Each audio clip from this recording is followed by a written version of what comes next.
All right, so we've got a clash between the two 2012 additions to the SEC. Missouri is traveling to College Station to take on Texas A&M this Saturday, and this game is what I like to call a mimosa special.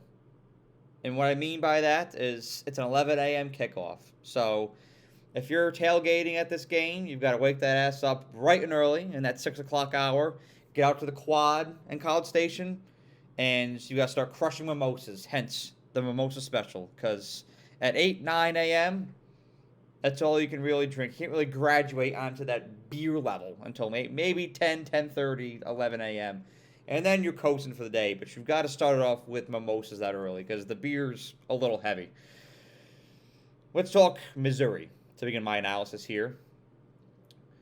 Missouri fans have grabbed what I like to call the oh shit handle these past 2 weeks. They've walked the tightrope of getting upset in their previous two games by Vanderbilt and Boston College. They've been very close. Missouri was down to Boston College for a while in their game against the Eagles, and they were able to pull it off. Same with Vanderbilt. They're able to pull that thing off, but it made Missouri fans feel very uneasy, feel very uncomfortable. And so you've just been kind of waiting for this team to get into a rhythm. There's a couple elements of last year's team that just feel missing right now. Number one being explosiveness. You saw Missouri have a lot of explosive plays in the 2023 season.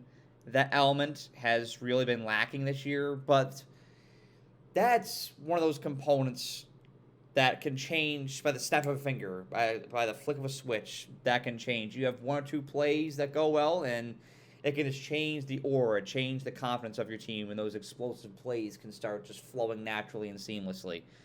You never know when the tide is going to shift with that. It's still a very young season. Missouri may still just be trying to find its footing. Luckily, there's still a 0 in that loss column. So, in theory, Missouri's okay. But they have to figure that out because the offense has felt a little bit more clunky this year than it was last year. They're not moving the ball as easily down the field as they were last year, but that can change at any moment. Luther Burden is still on that offense. Theo Wees is still on that offense. So that can change at any moment. Brady Cook has got to get a little more accurate. I think he was a bit more accurate last year than he's been this year. Again, that can just be an aura. That can just be a moxie thing. That can just be a confidence thing. That can change at any moment. Sometimes you just got to get your mojo back. And maybe this game is Brady Cook's opportunity to do so. Red zone has also been a big struggle for Missouri, settling for 3 instead of getting 7. Driving on the field, assembling drives, and then capitalizing, getting 6, getting 7. You got to see more of that out of Missouri. But defensively, Missouri has improved from last year. Right now, they're 3rd in the nation in yards allowed, and so that's fantastic. Missouri's defense has greatly improved. If we see the offense start to make strides this Saturday, Missouri could very well be looking like the playoff team that I teased them to be this offseason. Let's talk about Texas A&M. This is an opportunity for them to rebound against a ranked team after, I'm going to call for what it was. It was an absolute stinker against Notre Dame at home. They're back in front of that home crowd this Saturday. It's not that hyped-up night crowd. It'll be the morning crowd, 11 a.m., but it's still going to be a jam-packed Kyle Field, so the 12th man will be in full support. The Aggies, they're getting it done on defense. They haven't allowed more than 20 points in a game this season. That's impressive. So defensively, they've been fulfilling expectations. Offensively, they just don't feel like they're gelling. They don't feel like they're congenializing correctly. And A&M's quarterback situation is not exactly what I expected it to be this year. I really thought that Connor Wegman was going to jump in there and within 2-3 weeks be in rhythm. Obviously, he's injured right now. Marcel Reed is their starting quarterback for the time being. And I got to see some more consistency out of him. A lot of missed passes, a lot of inaccurate passes. He's very mobile. I like that, but he's got to improve as a passer in the pocket. And so he's still very early on. You could see him start to make those strides in these weeks to come. But in this game, that inconsistency does concern me. But if the defense can continue to get stops, continue to stay fresh, that will give Texas A&M's offense an opportunity to continue to get more and more into rhythm. But if you're getting into a scenario this Saturday where it's 3 and out, 3 and out, 3 and out, and those drives are taking up like, a minute 20, minute and a half, 2 minutes, that Texas A&M defense is going to get tired. And Missouri is the kind of team that when they find their footing, facing a worn-out defense could help them generate that explosive factor back into their game plan once again. And this could be the game that they find that mojo again if Texas A&M's defense gets tired.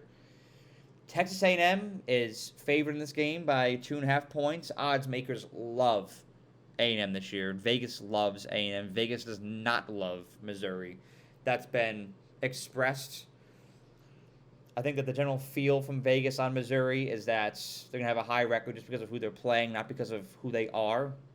Whereas A&M, from a roster standpoint, they have one of the best in the nation. Like I explains in this offseason, their blue chip ratio, off the charts, 4th in the nation, theoretically. So it's a very talented team.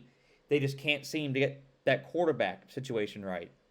Well, in a big game like this with high pressure, there's playoff implications in this game. This is going to be one of those games. The outcome of it, we're going to be talking about it in December because I feel like these could be two teams that are fighting for one of those final playoff spots when December rolls around. So this game is going to be one that we reference and could very well determine who gets in and who doesn't.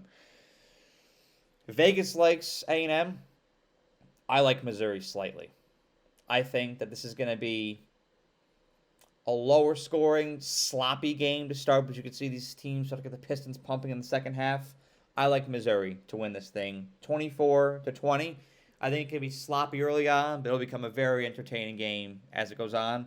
But I like Missouri to win, and I can't wait to see the implications that the result of this game is going to have on the playoff picture as it continues to take shape.